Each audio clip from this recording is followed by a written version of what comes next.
Shalom, shalom, shalom. Nous bénissons le Seigneur, Jésus-Christ de Nazareth, qui nous permet encore de nous retrouver pour ensemble apprendre encore à mieux le connaître, à mieux l'aimer, pour mieux le servir. Alléluia. Nous bénissons le Seigneur pour ce temps d'enseignement de sa parole. Que le nom du Seigneur soit toujours glorifié. Amen. Nous commençons donc une nouvelle série par la grâce du Saint-Esprit. Et cette série-là, elle est intitulée « Quelle est mon identité en Christ ?» Quelle est mon identité en Christ? Donc, nous aurons plusieurs enseignements, nous aurons plusieurs thèmes qui vont donc être dans cette série-là, dans cette nouvelle série, sur l'identité en Christ. Amen. Et pour ce premier enseignement, le thème est intitulé, le premier thème, il est intitulé « Je suis un enfant de Dieu ». Amen. Je suis un enfant de Dieu.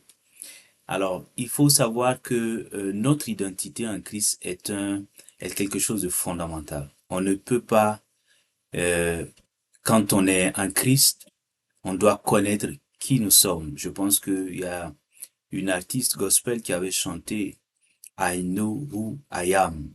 Je sais qui je suis en Christ, bien évidemment. Donc, il est central pour vous et pour moi de connaître qui nous sommes véritablement en Christ. Souvent, je vois certaines personnes qui viennent avec beaucoup de problèmes et qui disent, ah, pasteur, priez ceci, cela, mais en réalité, derrière le problème, il y a un problème de méconnaissance de son identité en Christ. Si la personne savait qui elle était en Christ, ce problème-là ne pourrait pas perdurer dans sa vie. Amen. Donc c'est très important. Ce thème, il est vraiment fondamental. C'est un thème très, très, très important et que le Seigneur nous enseigne afin que nous puissions comprendre, qu'il ouvre donc nos cœurs, que nous puissions comprendre, mettre en pratique pour la seule gloire de son nom. Amen. Alléluia. Donc nous lisons donc la référence, donc c'est Romains chapitre 8, verset 16. Alors qu'est-ce qu'il est dit là-bas? Je lis, c'est l'apôtre Paul qui écrit donc aux chrétiens d'Éphèse et il leur dit, l'Esprit lui-même rend témoignage à notre esprit que nous sommes enfants de Dieu. L'Esprit, c'est-à-dire le Saint-Esprit, l'Esprit de Dieu, lui-même rend témoignage à notre esprit que nous sommes enfants de Dieu. Que nous sommes qui? Nous sommes enfants de Dieu. Alléluia. Il n'a pas dit ici, et je voudrais vraiment t'interpeller là-dessus, il n'a pas dit nous sommes des créatures de Dieu. Il a dit nous sommes des enfants de Dieu. Alléluia. Il aurait pu dire des créatures de Dieu.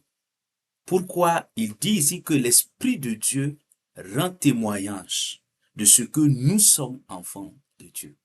Waouh! Gloire au Seigneur. Quelle grâce d'être enfant de Dieu et de ne pas être une simple créature de Dieu. Amen. Lorsque vous recevez, alléluia, la grâce d'être un enfant de Dieu, il faut considérer cette grâce-là et ne pas jouer avec cette grâce. Paul dit dans une de ses épîtres, je refuse de rejeter la grâce de Dieu. Amen. Et donc, nous allons voir trois points principaux. Le premier point, tu peux le noter. Comment suis-je devenu un enfant de Dieu? Ah, c'est une grande question. Ou comment peut-on devenir un enfant de Dieu? C'est la même question. Bon, formulée autrement. Alors, il y a deux éléments fondamentaux. Il y en a plusieurs, mais on peut le résumer en deux. Le premier élément, si tu veux vraiment devenir enfant de Dieu, ou comment je suis devenu enfant de Dieu, premièrement, c'est lorsque j'accepte, alléluia, l'œuvre achevée de Christ à la croix. Oui.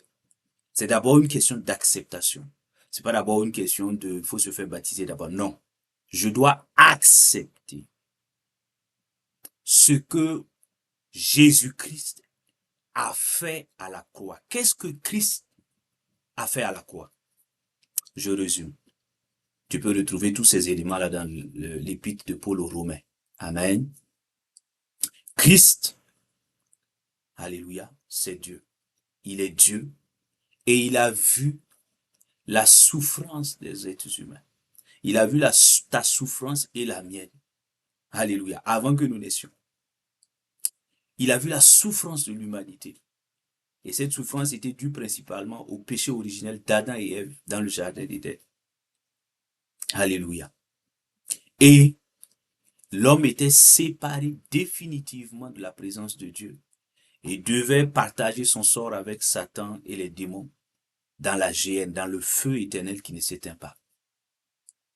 Et qu'est-ce que Christ dans sa grâce va faire? Il vient, il prend la forme humaine, c'est pourquoi on dit Emmanuel, on dit le Verbe s'est fait chair, Dieu est avec nous. Il prend la forme humaine, alléluia, parce qu'il fallait que le sang soit versé, le sang d'un innocent, un sang pur soit versé. Alléluia. Et lui, il va prendre la forme humaine, venir, souffrir, mourir et ressusciter. C'est ce qu'on appelle l'œuvre achevée du Christ. Alléluia. Je te résume ça simplement pour que tu puisses comprendre. Quand Christ a fait ça, et que tu l'acceptes comme une vérité, tu n'y étais pas physiquement, mais c'est une vérité spirituelle que tu dois accepter. Quand tu acceptes ça, alléluia, c'est un premier pas pour être enfant de Dieu.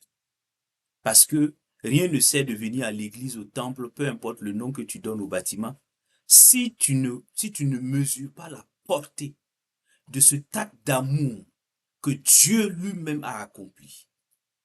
Dieu qui se fait chair, qui devient homme et qui vient souffrir pour l'humanité afin de les sauver de quoi? De la mort éternelle et du péché.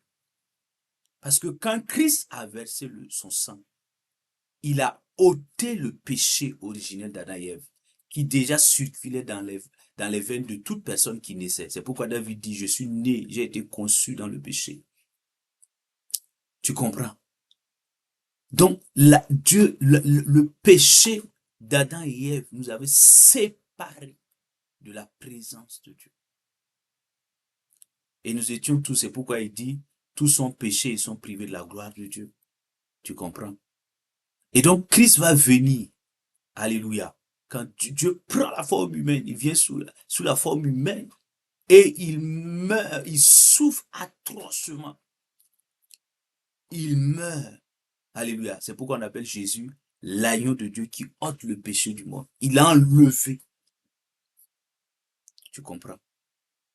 Et tous ceux qui vont croire en ce qu'il a fait à la croix. Alléluia. Christ a été crucifié, enseveli, ressuscité. Si tu crois en cela, c'est un énorme pas pour être enfant de Dieu. Le deuxième grand pas, alléluia, et nous pouvons le lire dans Éphésiens chapitre 1, verset 4 à 5, alléluia, tu peux retrouver ces éléments-là, on ne pourra pas tout lire, amen, mais c'est ça, Éphésiens chapitre 1, verset 4 à 5. Le deuxième grand pas qui fait que tu deviens enfant de Dieu, amen, c'est lorsque tu ouvres ta bouche et ton cœur, les deux, cœur et bouche, et tu confesses sincèrement, j'insiste là-dessus, que Jésus-Christ est ton sauveur et ton Seigneur. Voilà. Donc, c'est un grand pas. Et il le dit clairement dans Jean chapitre 1, verset 12, un petit peu 12 à 13. Il dit, à tous ceux qui ont reçu Jésus, la parole incarnée, Dieu leur a donné le pouvoir de devenir enfants de Dieu, lesquels ne sont plus nés de la chair et du sang, mais ils sont nés de l'Esprit de Dieu. Waouh! Quelle bonne nouvelle! Quelle grâce et quel privilège! Amen. Donc, si tu veux devenir enfant de Dieu, tu deviens enfant de Dieu en confessant, en déclarant sincèrement de tout ton cœur que tu acceptes Jésus, tu le reconnais comme ton sauveur personnel et ton Seigneur personnel. Il t'a sauvé du péché et de la mort éternelle. Amen. En te donnant la vie éternelle, le pardon de tes péchés. Et tu reconnais également qu'il est ton Seigneur. Il est dorénavant le maître de ta vie. Tu n'as plus le contrôle de ta vie. C'est lui qui contrôle. C'est lui le capitaine. Alléluia. Dans le navire de ta vie. C'est ça. Donc, tu ne peux pas devenir enfant de Dieu en voulant rester capitaine, Seigneur de ta propre vie. Ça ne marche pas, mon frère, ma soeur. Tu te flattes inutilement. Il faut que tu lâches prise. Et je prie pour toi au nom de Jésus. Que toi qui as confessé Christ, mais qui refuses de lâcher prise dans ta vie, qu'à partir au moment où tu entends cette parole, alléluia, que maintenant au nom de Jésus, tu reçoives la force pour lâcher prise, pour laisser le Seigneur être véritablement Seigneur dans ta vie. Au nom de Jésus. Amen. Alors, lorsque donc tu comprends mon frère, ma soeur, ensuite, deuxième grand point que tu peux noter, Dieu est devenu mon Père. Qu'est-ce que cela signifie concrètement? Je vais simplement pour que tu comprennes. Dieu est devenu, donc je suis devenu son enfant, donc Dieu est devenu mon Père. Qu'est-ce que cela signifie concrètement pour moi? Qu'est-ce que cela signifie concrètement pour toi? Amen. La première chose, la première signification, c'est que Dieu m'aime d'un amour sincère et inconditionnel. Alléluia. Dieu m'aime d'un amour sincère et inconditionnel. Waouh. J'aime, nous allons lire dans 1 Jean chapitre 3, à partir donc du verset 1. Alléluia. 1 Jean chapitre 3, à partir donc 1 Jean chapitre 3, verset 1. Il dit, voyez quel amour le Père nous a donné, puisque nous sommes appelés enfants de Dieu. Et nous le sommes. Voici pourquoi le monde ne nous connaît pas. C'est qu'il ne l'a pas connu. Il n'a pas connu notre Père. Alléluia. J'aime beaucoup. Voyez quel amour le Père nous a donné, puisque nous sommes appelés enfants de Dieu. Et nous le sommes. Waouh. Tu comprends? Il dit, regarde, l'amour de Dieu. Il y a tellement de versets, je ne pourrais pas tous te les citer. Dans Ésaïe, tu vas lire comment Dieu réaffirme son amour pour ses enfants. Alléluia. Dieu t'aime d'un amour inconditionnel. Ce n'est pas l'amour des hommes qui trahit, qui trompe, qui ment, qui déçoit, qui rejette, qui abandonne. Peut-être que ton père, ta mère t'a abandonné, t'ont rejeté. Mais lorsque tu acceptes de recevoir Jésus, lorsque tu acceptes de le recevoir comme ton sauveur et ton Seigneur, Dieu devient ton Père. Waouh! Et il t'aime tellement, d'un amour infini, grand, inconditionnel et sincère, profondément. Dans Isaïe 43, il dit, je t'aime. Il dit, moi l'Éternel, je t'aime. Il le dit clairement, c'est une déclaration d'amour. Waouh! C'est merveilleux ça. Je ne sais pas à quel point l'amour des êtres humains t'a déçu. Mais si tu acceptes, alléluia, de devenir enfant de Dieu, l'amour de Dieu le Père va venir t'environner. Le jour où j'ai donné ma vie au Seigneur Jésus, je te promets, j'ai ressenti cet amour-là m'envelopper jusqu'à présent. C'est extraordinaire. Il faut vivre pour le comprendre. Et je prie que cette grâce soit ta portion au nom de Jésus. Que tu puisses à chaque moment ressentir au fond de toi, de jour comme de nuit, l'amour du Père qui t'environne. Au nom puissant de Christ Jésus. Par la puissance du Saint-Esprit. Amen. Deuxième chose, deuxième signification, alléluia, c'est que quand je suis devenu enfant de Dieu, cela signifie que Dieu, mon Père, m'a béni en Christ. Waouh! Alléluia. Nous lisons ça dans Éphésiens chapitre 1, verset 3, où il dit que Dieu, notre Père, nous a bénis de toutes sortes de bénédictions célestes en Christ Jésus. Waouh! Tu comprends? Il nous a déjà bénis. Tu n'as pas besoin, quand tu es enfant de Dieu, on n'a pas besoin de courir pour chercher des bénédictions. Tu es déjà béni. Tu comprends?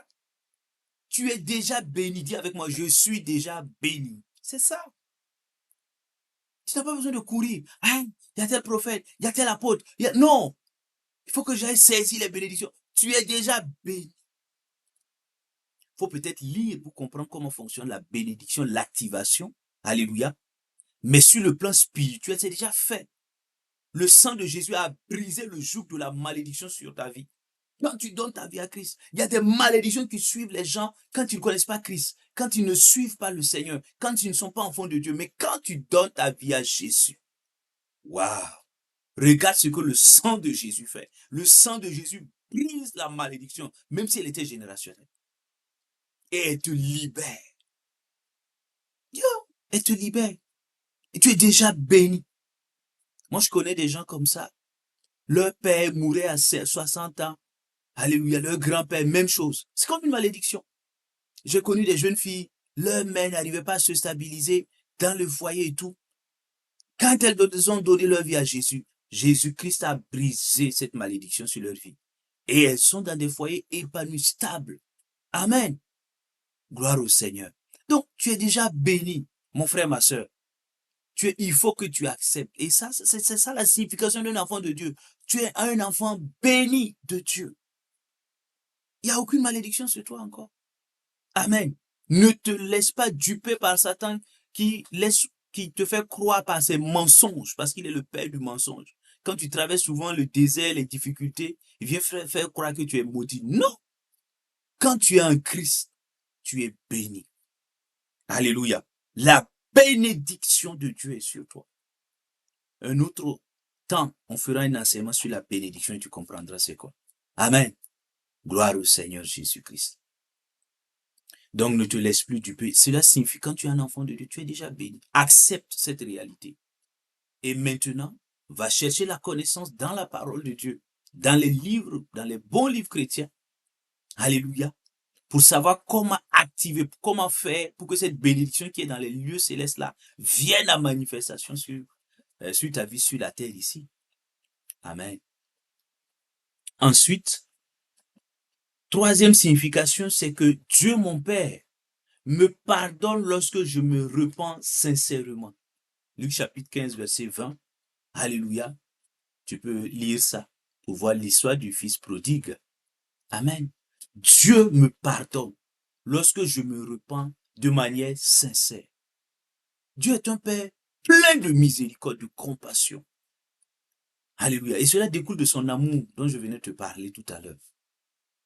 Quand tu viens, Dieu n'est pas un Dieu méchant, sadique. Non, c'est un Père miséricordieux et compatissant. Lent à la colère. Alléluia. Tu dis Père, comme le fils prodigue, tu connais bien l'histoire du fils prodigue qui s'était éloigné de son père. Et il y a un moment donné qui s'est souvenu que son père existait toujours, il vivait toujours. Il revient, il demande pardon. Le père était déjà là, il a pardonné, il a pris dans ses bras d'amour. Jésus donne cette parabole pour montrer comment Dieu le Père est. C'est le sens de la parabole comme ça. Donc quand tu deviens enfant de Dieu et qu'il t'arrive de temps à autre de tomber dans le péché, alléluia, tu te repens sincèrement et tu crois que le sang de Jésus te lave et que le Dieu, ton Père, t'a déjà pardonné. Et tu dis à Satan qui va venir pour t'accuser, Satan, mon Père m'a déjà pardonné, arrière de moi. Et tu vas voir, il va battre la queue entre les jambes et puis il va partir. Amen. Au nom de Jésus, je prie que cette vérité soit enracinée, ancrée en toi au nom de Christ Jésus. Et que tout esprit de culpabilité maintenant, son pouvoir soit brisé par le feu du Saint-Esprit, par le nom de Jésus-Christ de Nazareth. Amen.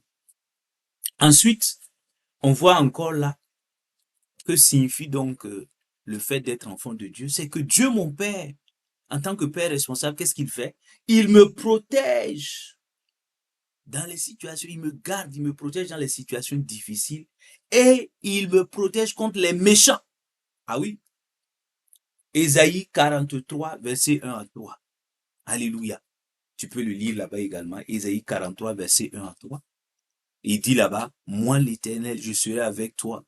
Si tu traverses les eaux ne vont pas te submerger. Quand tu vas passer par le feu ne va pas te consumer. Parce que moi l'Éternel, je suis avec toi. Regarde l'amour de Dieu le Père. Waouh, c'est merveilleux. mon frère, ma soeur. Dieu te protège. Il te garde. Tu n'as pas besoin de talisman, de rester éveillé, de faire non, non, non, d'être dans des rituels bizarres. Non.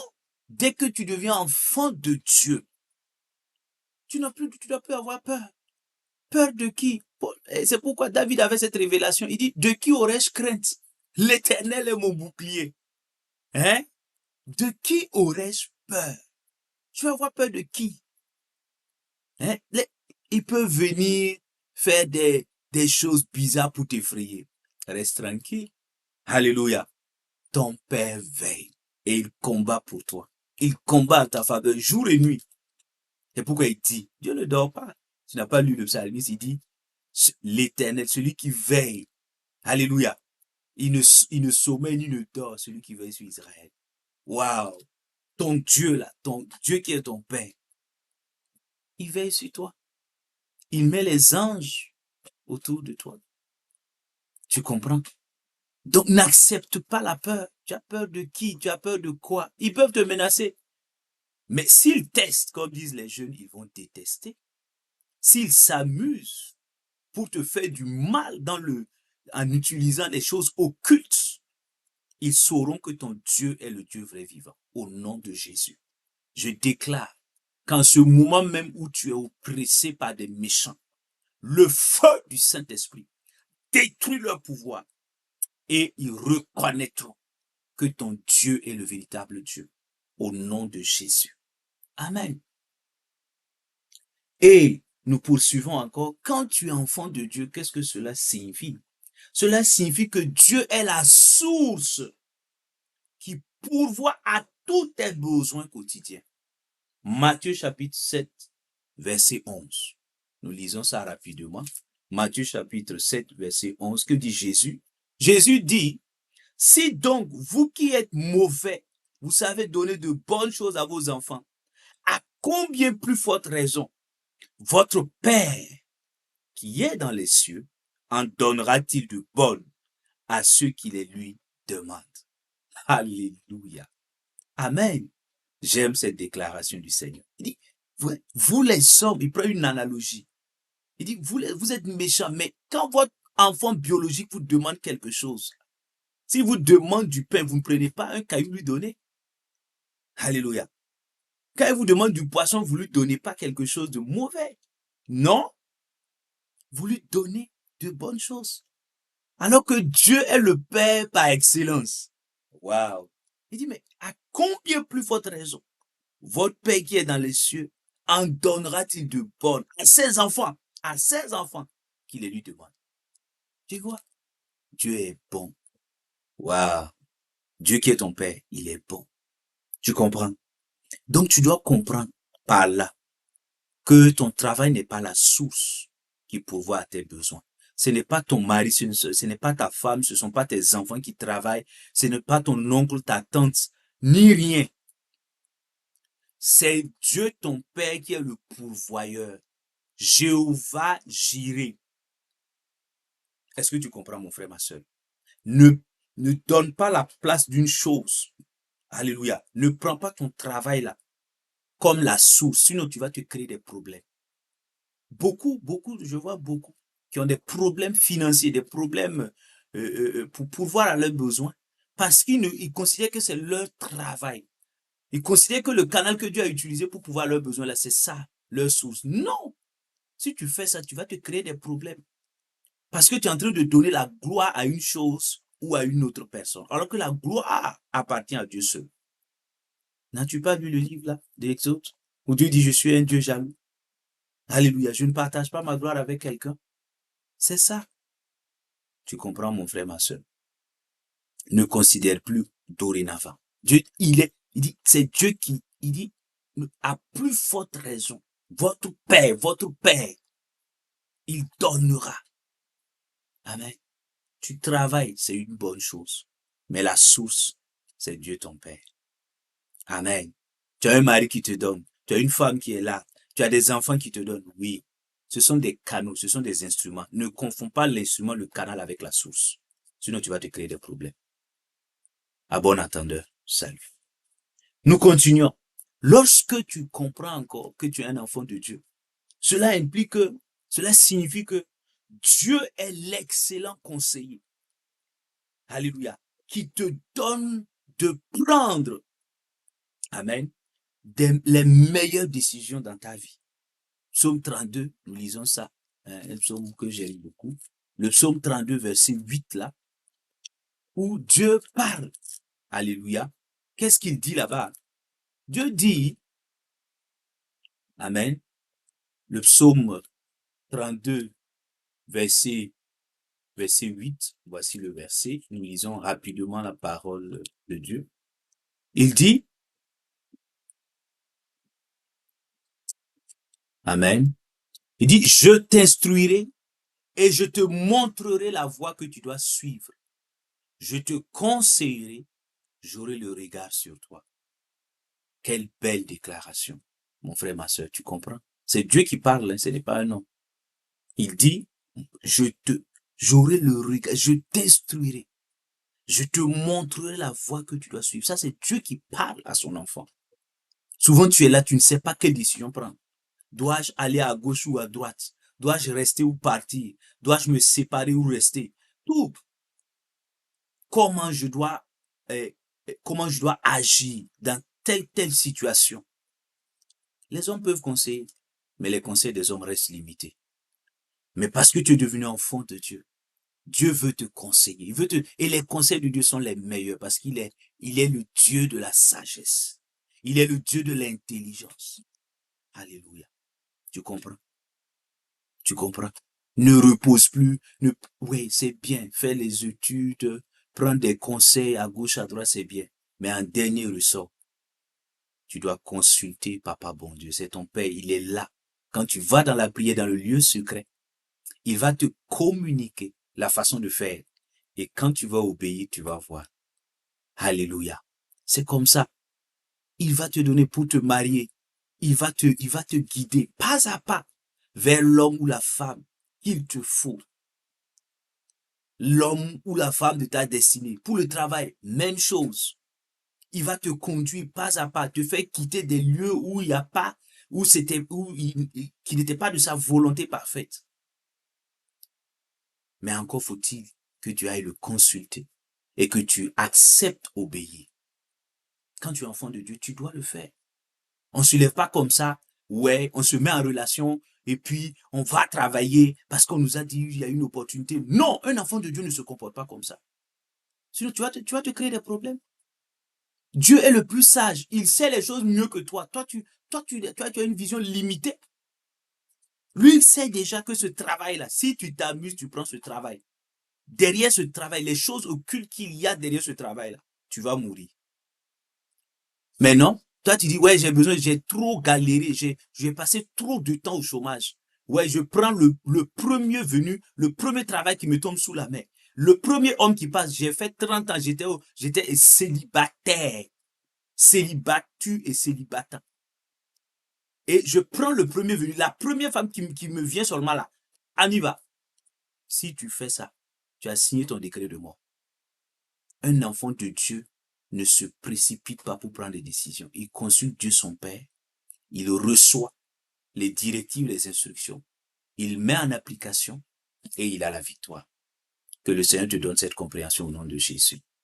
Je prie que tu aies cette capacité chaque fois, ce réflexe d'aller dans le lieu secret, d'attendre la réponse de Dieu avant de faire au nom de Jésus. Amen. Ensuite, autre implication, autre signification, qu'est-ce que cela signifie quand je dis que Dieu est mon Père, quand je dis que Dieu est ton Père? Cela signifie que Dieu, alléluia, il est mon Père qui me révèle des choses cachées et qui en donne le sens. Tu comprends? Matthieu chapitre 16, verset 17. Oui.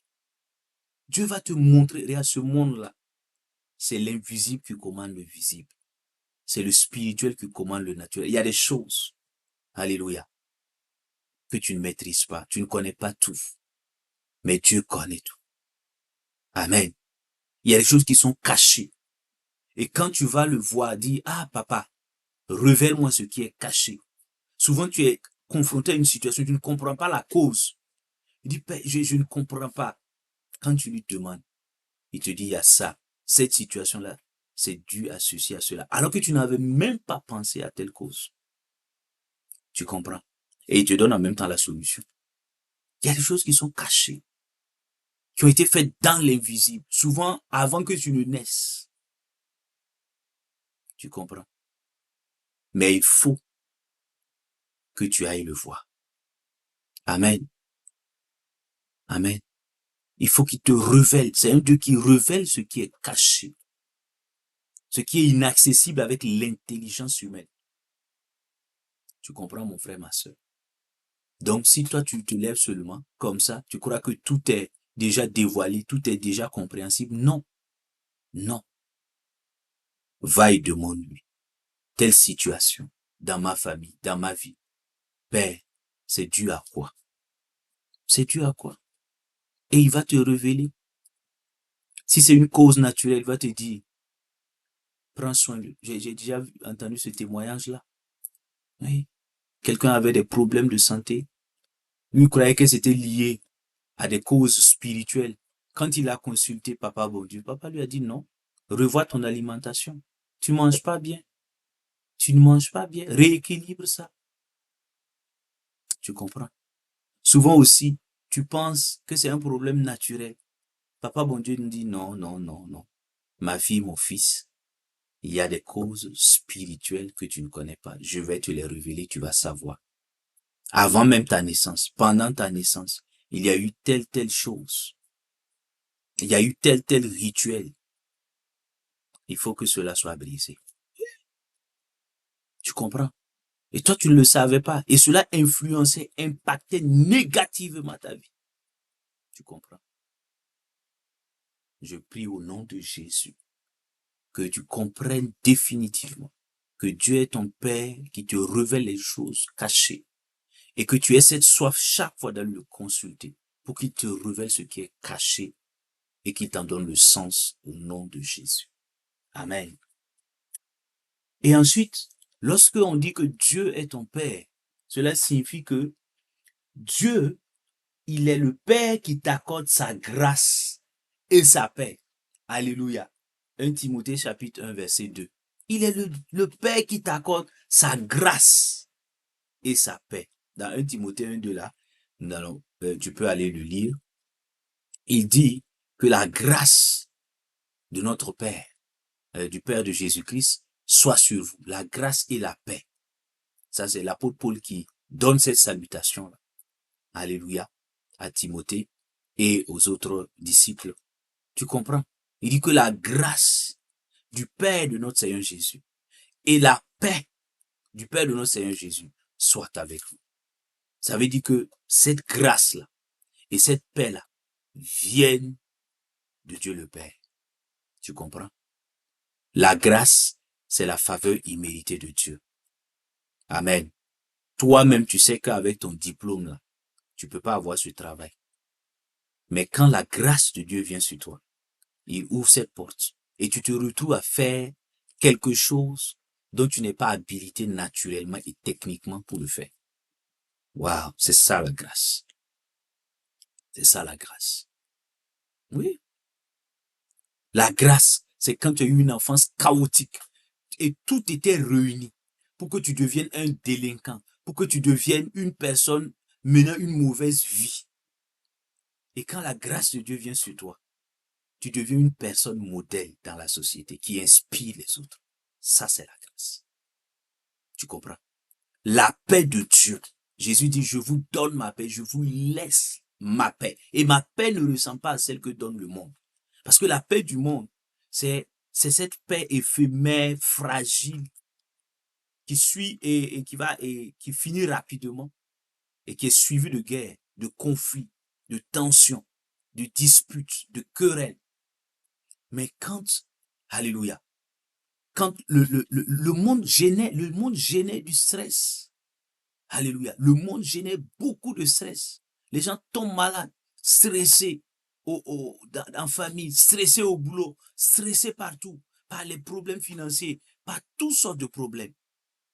Alléluia. Mais quand tu deviens enfant de Dieu, Dieu ton Père, ce qu'il fait, il te donne non seulement sa grâce pour que tu puisses avancer, mais il te donne également sa paix. Une paix qui fait que même au milieu des problèmes et des difficultés, tu dors paisiblement. Tu fais comme le Seigneur Jésus dans la barque. Il y avait des vents et des tempêtes. Et les disciples étaient paniqués, ils étaient angoissés, stressés.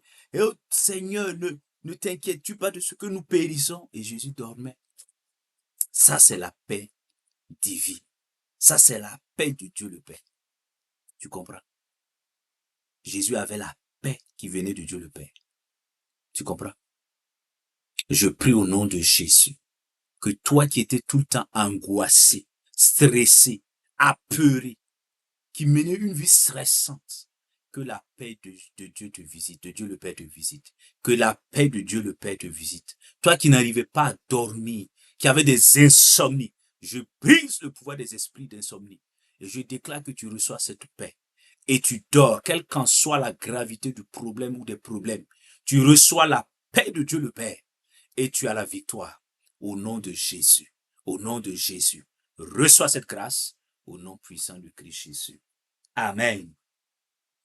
Ensuite, dire que je suis un enfant de Dieu signifie que Dieu est le Père qui m'accorde quoi? Les dons et les talents pour que je puisse les mettre en valeur. C'est ça. Et nous pouvons lire Jacques chapitre 1, verset 17. Il le dit clairement. Alléluia. Toute grâce excellente et tout don parfait viennent du Père des Lumières, en qui il n'y a point de changement ni d'ombre de variation. C'est écrit comme ça. Tu peux aller le lire. Toute grâce excellente et tout don parfait viennent de qui? Du Père des Lumières. On appelle Dieu là-bas le Père des Lumières, en qui il n'y a point de changement ni d'ombre de variation. Waouh! Tu comprends? Tu vois? Dieu donne des talents. Il te donne des talents. Il t'accorde des dons. Ne dis pas, n'en fais pas un sujet d'orgueil. Amen. Quand tu es un enfant de Dieu, alléluia, Dieu te révèle. Parce qu'à chacune de ses créatures, il laisse un don. Il peut laisser un talent. Alléluia, il peut laisser un talent naturel. Mais à ses enfants, il accorde en plus des talents, des dons spécifiques, extraordinaires. Pour que tu fasses quoi? Pour que tu les travailles, pour que tu puisses les mettre en valeur et que cela puisse le glorifier lui. Amen. Tu dois le comprendre. Et quand tu vas aller dans le lieu secret pour prier Dieu, tu peux dire, Seigneur, je peux ne pas connaître mes dons, les dons que tu m'as accordés. Je les ignore. Révèle-les-moi. Seigneur, révèle que ta lumière vienne sur les talents et les dons que tu m'as accordés.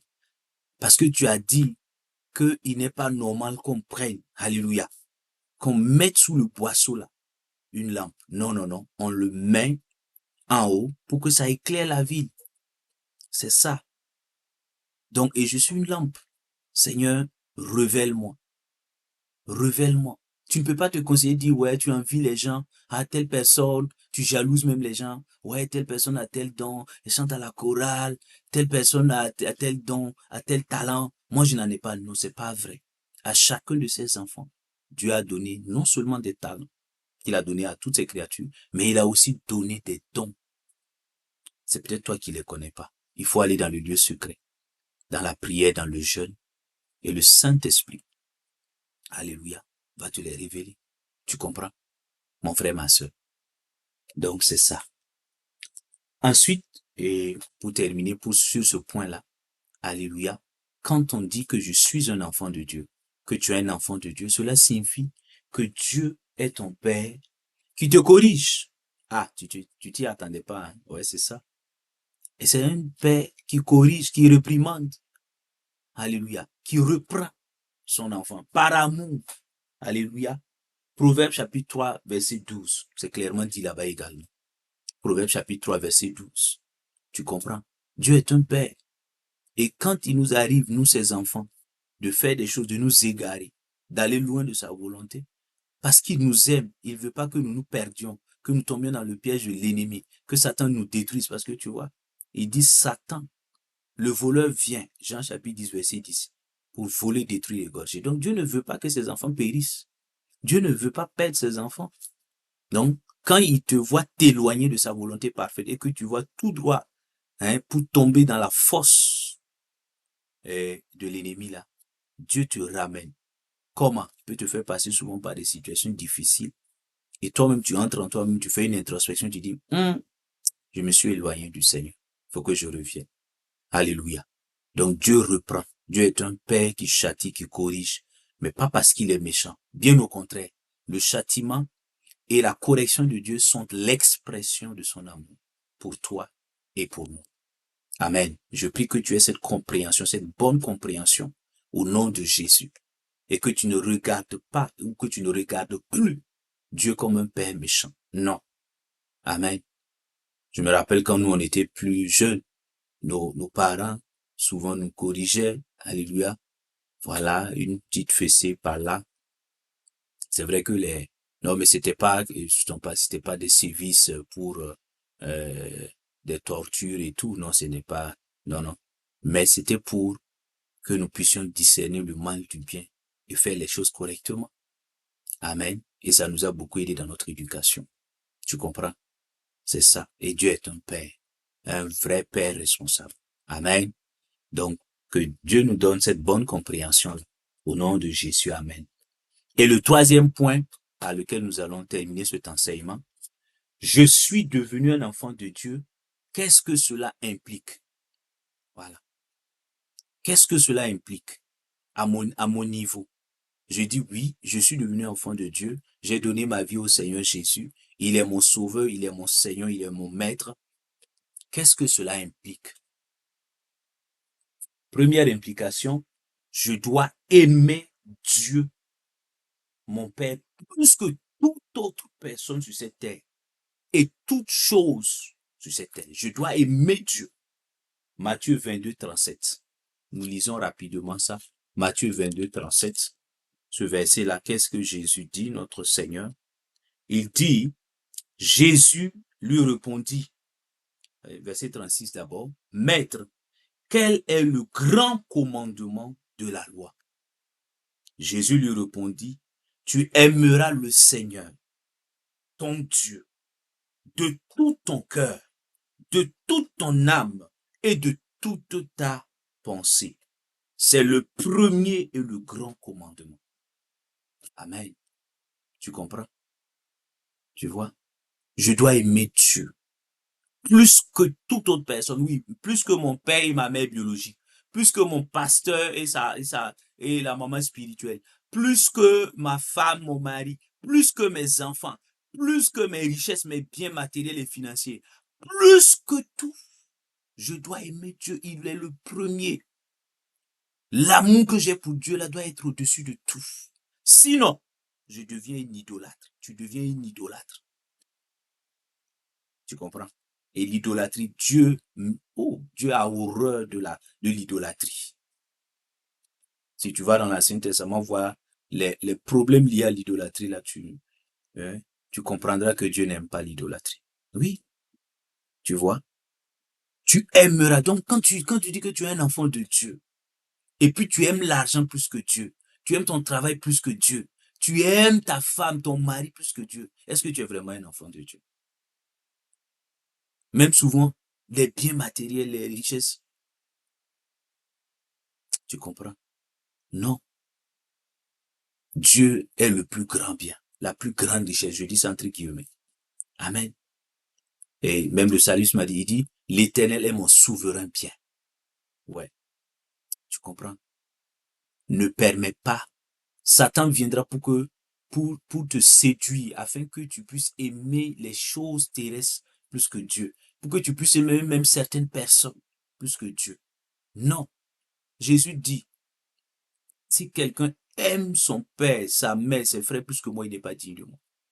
Non, tu ne peux pas aimer les gens plus que Dieu. Tu ne peux pas aimer même ton pasteur. Si je suis ton pasteur, tu ne dois pas m'aimer plus que Dieu. Non, ça ne se fait pas.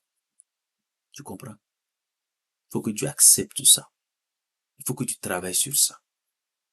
Il faut que tu regardes à ton cœur et que tu te regardes. Est-ce qu'il n'y a pas un objet Il n'y a pas une personne qui a pris la place de Dieu dans ton cœur. Alléluia. Est-ce qu'il n'y a pas une chose, même ton travail, c'est devenu une idolâtrie. Tu n'arrives même plus à venir à l'église. Ouais, je travaille. Les dimanches, je travaille. Du dimanche au dimanche, je travaille. En ce moment-là, tu ne peux pas dire que tu es un enfant de Dieu. Tu aimes le travail plus que Dieu. Amen. Deuxième implication, quand je dis que je suis un enfant de Dieu, cela implique que je dois manifester l'amour vrai envers les autres. 1 Jean chapitre 3, verset 18. L'amour. 1 Jean, je vais lire ça. C'est très, très important. 1 Jean chapitre 3. Nous lisons donc la parole de Dieu. 1 Jean chapitre 3, verset 18. Qu'est-ce qu'il est dit là-bas? Il dit, 1 Jean chapitre 3, verset 18, qu'est-ce qu'il est dit? Que dit la parole de Dieu là-bas? Il dit, petits enfants, n'aimons pas en parole ni avec la langue, mais aimons en action et en vérité. Waouh, j'aime beaucoup ça. Tu comprends? Tu ne peux pas dire que tu es un enfant de Dieu et dans ton cœur, tu détestes les gens. Tu méprises les gens, que ce soit à l'église, en famille, partout. Toi, tu as toujours un cœur rempli de sentiments négatifs envers les gens. Tu les méprises, tu les manques du respect. Tu n'es pas un enfant de Dieu, je suis désolé. Même si tu es enfant de pasteur, tu n'es pas un enfant de Dieu. Oui, je te le dis tout droit dans les yeux. Tu n'es pas un enfant de Dieu. Tu es tout sauf un enfant de Dieu. Un enfant de Dieu. Et d'autre part, il est écrit que si quelqu'un n'aime pas, il ne connaît pas Dieu. Tu comprends dans la même épître là. Si quelqu'un n'aime pas, il ne connaît pas Dieu. Et il n'est même pas de Dieu. Il n'appartient pas à Dieu. Je vais plus loin. Tu comprends? Donc, ne laisse pas les gens sont ce qu'ils sont. Ils viendront avec leurs sentiments négatifs pour te blesser, te faire des choses. Mais toi, tu as la responsabilité de veiller sur ton cœur. Tu ne peux pas laisser la méchanceté des gens t'amener à devenir méchant, à haïr les gens, à mépriser les gens. Ça ne se fait pas. Si tu tombes dans ça, tu n'es plus un enfant de Dieu. On ne peut pas reconnaître. Jésus dit, c'est à l'amour. Tu n'as pas lu ça dans les 4 évangiles là. C'est à l'amour que vous allez avoir les uns pour les autres qu'on saura que vous êtes de moi. C'est ça, l'amour. Aimer les gens. Malgré leurs défauts, toi aussi tu en as. C'est Dieu le Père qui est parfait. Tu comprends? Il faut aimer les gens. C'est très très important. Tu comprends? Que Dieu, je prie dans le nom de Jésus, que Dieu le Père te guérisse de toute blessure infligée par les hommes. Toute blessure d'âme que tu avais au fond de toi. Que mon Dieu te guérisse. Que mon Dieu te guérisse. Qu'il restaure ton cœur et qu'il remplisse ton cœur de l'amour divin afin que tu puisses aimer les hommes malgré leurs imperfections. Au nom de Jésus. Au nom de Jésus. Que tu puisses les aimer de l'amour de Dieu. Au nom de Jésus. Amen. Ensuite, il dit, qu'est-ce que cela implique? Les Saintes Écritures nous disent que si je suis enfant de Dieu, si tu es enfant de Dieu, tu dois placer ta totale confiance en Dieu le Père. Hébreux chapitre 11, verset 6. Alléluia. Il dit, si quelqu'un n'a pas la foi, cette personne ne peut pas être agréable à Dieu. Waouh. Si quelqu'un ne place pas sa confiance en Dieu, Dieu ne prend pas plaisir à cette personne-là, à cet enfant-là. Tu comprends? Tu dis que tu es un enfant de Dieu. Mais chaque fois, c'est toi qui murmures. C'est toi qui as peur. C'est toi qui doutes. C'est toi qui... Je ne comprends pas. Comment un enfant de Dieu dit que Dieu est son Père et puis passe le temps à douter de son Père, à avoir peur, à croire que son Père n'est pas capable. Même les petits enfants, dans le monde naturel, regarde. Les enfants font confiance à leur Père biologique. Ils croient que leur Père, même si son Père n'a pas de biceps pour frapper quelqu'un, ils croient que son Père est le plus puissant, est celui qui, alléluia, qui a la plus grande force. Alors que peut-être son Père même, alléluia, il suffit de le souffler, il va tomber. Mais l'enfant croit. Tu comprends? Il croit. Quand il y a des petits soucis avec les gars, il dit non, je vais aller appeler mon père pour qu'il me défende. Il a confiance en son père. Mais toi, tu dis que tu es enfant de Dieu. Mais moi, je suis Seigneur, je ne comprends pas pourquoi mon mariage date. je comprends pas pourquoi mon enfantement tarde, je comprends pas pourquoi, Seigneur, j'ai le master, mais je suis là, je ne fais rien. Seigneur, si je suis pas ton enfant, faut me dire aussi. Si tu as des enfants préférés, je sais pas ce qui était fait. Regarde, ce sont des paroles qui montrent que toi, tu n'es pas encore un enfant de Dieu. Un enfant de Dieu place tous les jours sa confiance en Dieu qui est son Père. Tu dois placer ta totale confiance en lui. Quand tu as confiance, tu ne murmures pas. Quand tu as confiance, tu ne doutes pas. Quand tu as confiance, tu ne marches pas dans l'incrédulité. Tu lui fais confiance, même quand tu ne comprends pas. C'est ça aussi l'expression, l'essence de la confiance. Souvent, tu ne comprends pas. Seigneur, je ne sais pas où tu m'amènes. Hein. Ben, je te suis. Parce que je sais que tu es un bon Père. Tu es un Père d'amour. Tu ne vas pas m'amener là où je vais avoir des problèmes. Non. David dit, l'Éternel est mon berger. Il me conduit près des eaux paisibles, vers les verts pâturages. Tu comprends? Il n'a pas dit vers les lieux arides. Mais, tu vois, tu dois avoir confiance tous les jours. Souvent, tu ne comprends pas la situation, mais tu dis, Seigneur, je te fais confiance. Dieu mon Père, je te fais confiance. Parce que je suis ton enfant. Et je sais que tu m'aimes en tant que Père. Tu ne vas pas m'amener la situation là, peut-être je la comprends pas, elle est confuse, il y a beaucoup d'interrogations, il y a beaucoup de points de suspens. Seigneur, je te fais confiance. Et tu vas voir, quand tu fais ça, Dieu glorifie son nom. Je prie au nom de Jésus qu'à partir de maintenant, tu places totalement ta confiance en Dieu qui est ton Père. Au nom de Jésus. Au nom de Jésus. Et que tu vois la gloire de Dieu. Au nom puissant de Christ Jésus. Amen. Alléluia. Ensuite, autre implication, et qui est comme une conséquence là de ce que je viens de dire. Si je suis un enfant de Dieu, si tu es un enfant de Dieu, quelle est l'implication? Tu dois éviter de t'inquiéter au sujet de tes besoins quotidiens. Matthieu chapitre 6, alléluia, verset donc 8, Jésus en parle. Est-ce que tu comprends? Matthieu chapitre 6, Jésus en parle. C'est très important. Verset 8, que dit Jésus? Il dit, à partir du verset 7, il dit, en priant, ne multipliez pas de vaines paroles, comme les païens, qui s'imaginent qu'à force de paroles, ils seront exaucés. Ne leur ressemblez pas, car votre Père sait, alléluia, de quoi vous avez besoin avant que vous le lui demandiez. Jésus dit, votre Père, Dieu, votre Père, il sait. Pas besoin de venir faire un long discours d'1 heure, de 2 heures sur des besoins. Dieu sait, avant même que tu lui demandes, il sait, il est un Dieu omniscient. Tu comprends? Il le sait. Mais t'inquiéter, Seigneur, de quoi vais-je manger? De quoi vais-je me vêtir? Comment je vais faire pour payer telle ou telle prestation, etc. Seigneur, comment vais-je payer mes factures? Quand tu t'inquiètes trop, quand tu t'inquiètes même pas trop, même quand tu t'inquiètes, on peut se poser des questions sur ton statut, ton identité d'enfant de Dieu. Un enfant de Dieu ne s'inquiète pas. Il rejette toujours l'inquiétude. Ce n'est pas ta portion. Quand tu t'inquiètes, ça veut dire que tu mets la foi dans une chose négative. Quand tu t'inquiètes, ça veut dire que tu crois à ce que Satan te présente. Non. Mais quand tu restes calme, ça veut dire que tu fais confiance à Dieu ton Père. C'est ça. Amen. Je prie au nom de Jésus qu'à partir de maintenant, tu ne marches plus dans l'inquiétude. Que la paix de Dieu vienne en toi. Que la paix de Dieu vienne en toi. Que quelle que soit la situation dans laquelle tu peux te trouver, alléluia, au moment où tu laisseras cette paix t'envahir là, tu verras le Seigneur pourvoir à tout besoin. Au nom de Jésus. Si tu lâches prise et tu arrêtes de t'inquiéter pour la situation, tu verras la main du Seigneur.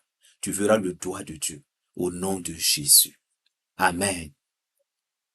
Autre implication, c'est que quand tu dis que tu es un enfant de Dieu, qu'est-ce que tu dois faire? Tu dois pardonner rapidement les offenses. Matthieu 6, 14. Jésus en parle. Matthieu 6, 14. Tu peux le lire. Hein? Non. Les gens vont venir t'offenser comme je le disais tout à l'heure. Toi, tu dois pardonner. Pardonner. Un enfant de Dieu te dit non. Non, ça là, je ne peux pas pardonner. C'est impardonnable. C'est intolérable. Ces choses-là ne doivent pas sortir de notre bouche. Parce que nous sommes des enfants de Dieu. Dieu lui-même nous a pardonné. Nous devons pardonner comme Dieu nous a pardonné. Tu n'as pas lu ça dans Colossiens 3:13? Hein? Tu n'as pas lu ça?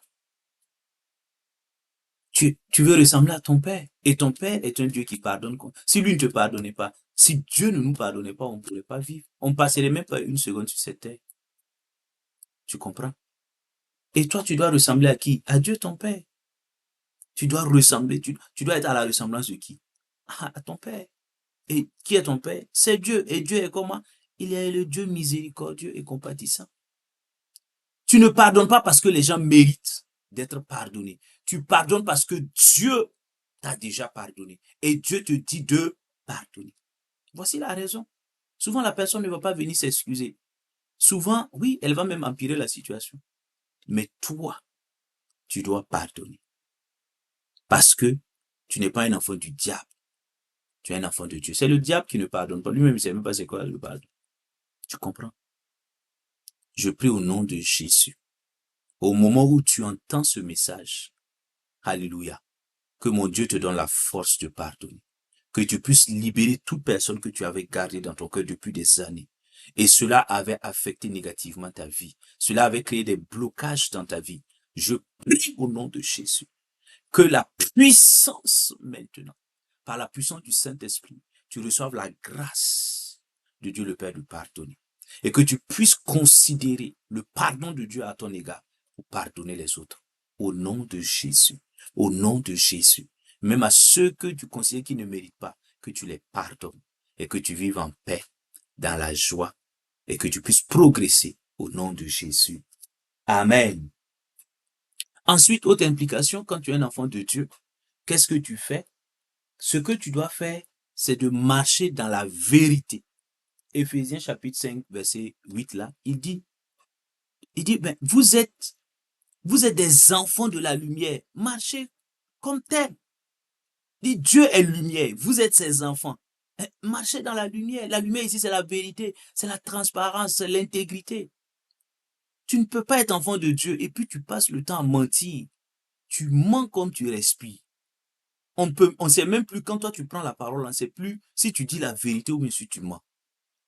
Ton mari ne sait pas si tu dis la vérité ou si tu mens. Tes frères, tes soeurs, mytho. Quand tu veux parler, on dit la mytho, le mytho. Non. Et puis tu dis, tu dors à l'église. Pourquoi?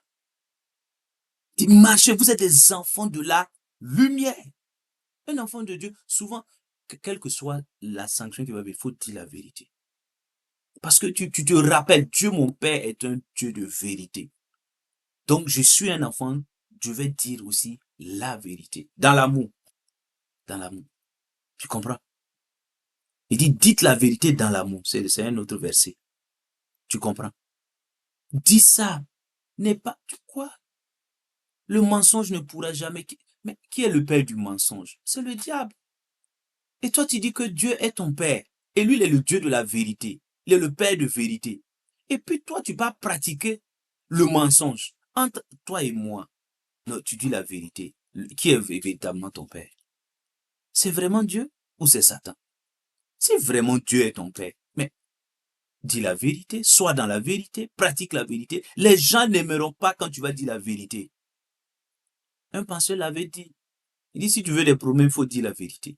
Tu vas les avoir tout de suite. Si tu es là, tu es oisif, tu ne sais pas quoi faire, tu n'as aucun problème là dans la vie. Si tu veux tout de suite avoir des problèmes, commence à dire la vérité aux gens. Tu vas avoir des problèmes tout de suite. Non, dis la vérité. Le fait que ça t'attire des problèmes là, Dieu, parce que Dieu voit que tu marches selon ses voies. Comme lui, Dieu, il va te faire sortir de toute situation que les hommes veulent te créer. Mais si tu crois que c'est en mentant que tu vas t'extirper la situation, le diable est en train de te mentir. Tu vas t'embourber tout seul. Et si Dieu ne fait pas miséricorde, tu vas rester dans cette situation. Tu comprends?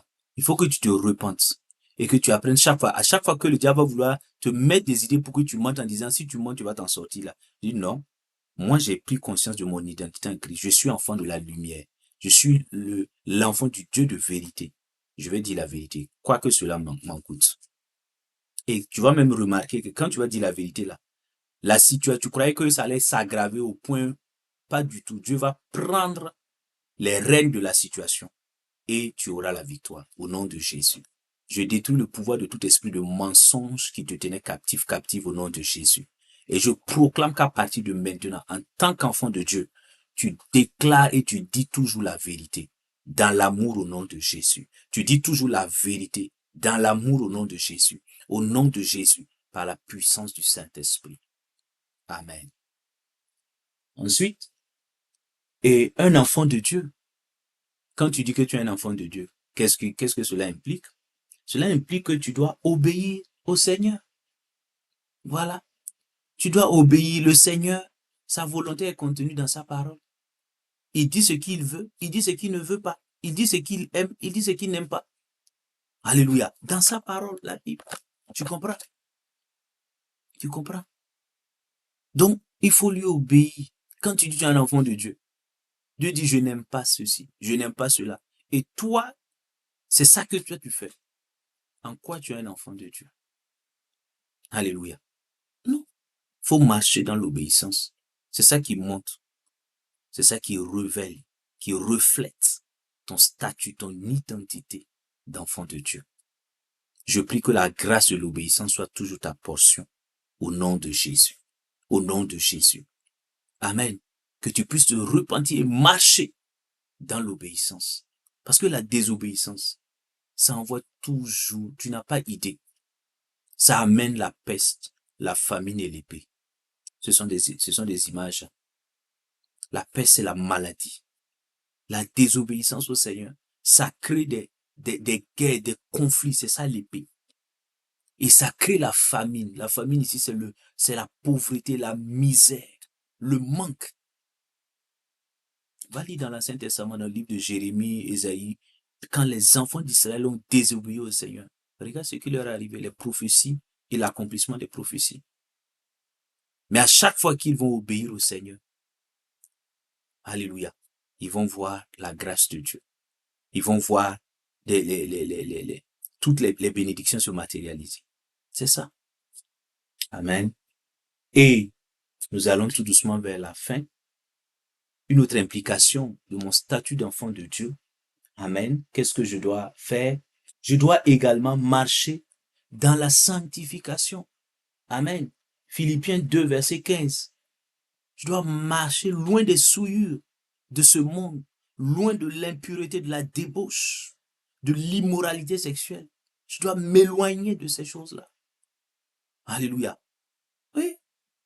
Il dit, il faut fuir l'impudicité. Il n'y a pas de réserve. Il dit, fuyez. Quand ça vient à gauche, toi, tu prends la tangente à droite. Tu comprends? C'est ça. À droite. Tu comprends? C'est ça. Marcher dans la sanctification. L'ennemi va venir pour que tu rentres dans une vie de débauche, dans une vie de souillure, pour te souiller toi-même, par des pratiques sexuelles immorales. Tu dois refuser. Le monde nous expose à tout ce qui est débauche, tout ce qui est immoral, tout ce qui est souillé. Mais tu dois refuser en tant qu'enfant de Dieu. Il dit, ne vous conformez pas à ce monde, dans Romains 12, verset 2 là. Mais tu ne dois pas te conformer, parce que tu es dans ce monde, mais tu n'es pas de ce monde. Tu es un enfant de Dieu. Tu es un pèlerinage. Tu comprends? Donc, tu ne dois pas laisser le monde t'affecter au point de te conformer. Non. Un enfant de Dieu ne fait pas ça. Donc, si le monde est dans la débauche, toi, marche. Demande la grâce au Seigneur de marcher tous les jours dans la sainteté. Discipline-toi. Ne laisse pas la chair prendre le dessus. Ta chair, tes 5 sens. Tu dois discipliner ta chair. Paul dit, je traite durement mon corps afin de ne pas, alléluia, de ne pas me faire rejeter par Dieu après avoir prêché aux autres. Paul, l'apôtre Paul. Tu comprends? Donc, il y a la grâce et il y a la discipline. Tu ne peux pas seulement prier pour la grâce. Discipline-toi. Voilà. La chair va dire, allons-y faire telle chose qui est mauvaise. Il dit, non, mon corps écoute-moi. Ma chair écoute-moi. Je ne vais pas aller. Tu te soumets au nom de Jésus. Tu commences, tu vas voir, il va se calmer. Toutes les pulsions là vont disparaître. Quand tu vas parler ainsi. Mais si la chair, comment seulement toi tu obéis? On peut remettre en cause ton identité, ton statut d'enfant de Dieu. Tu comprends, mon frère, ma soeur. Et avant-dernier élément, l'autre implication de mon statut d'enfant de Dieu, c'est que je dois témoigner de Jésus. Oui, Matthieu chapitre 10, verset 32, Jésus dit, si quelqu'un me confesse devant les hommes, je vais le confesser devant Dieu mon Père. Mais si quelqu'un me renie à honte de moi, moi aussi j'aurai honte de lui devant le Père. Donc tu dois parler de Jésus, parler de l'amour de Jésus, de la puissance de Jésus, de la bonté de Jésus, de la compassion. Tu ne peux pas dire que Dieu est ton Père et tu ne parles pas. Dieu a réconcilié le monde avec lui-même par le sacrifice de Christ à la croix. Oui, Dieu a fait ça. Tu ne peux pas passer le temps à condamner les gens, à juger les gens. Ouais, toi, tu vas aller en enfer. Toi, tu es ceci. Non, Dieu en tant qu'enfant de Dieu, ne t'a pas appelé à faire ça. En tant qu'enfant de Dieu, Dieu t'a appelé à aller dans le monde, prêcher la bonne nouvelle, la réconciliation. Amen. De gagner des âmes pour Christ, d'en faire des disciples. C'est ça. On n'a pas dit de rester là, de juger les gens. Ouais, lui là, c'est la plus grande pécheresse de l'histoire. Lui là, il ne verra même pas la porte du paradis. Non, c'est pas ça. C'est pas ça. Tu comprends? Tu dois aller témoigner, parler de l'amour, parce qu'il y a beaucoup d'âmes perdues.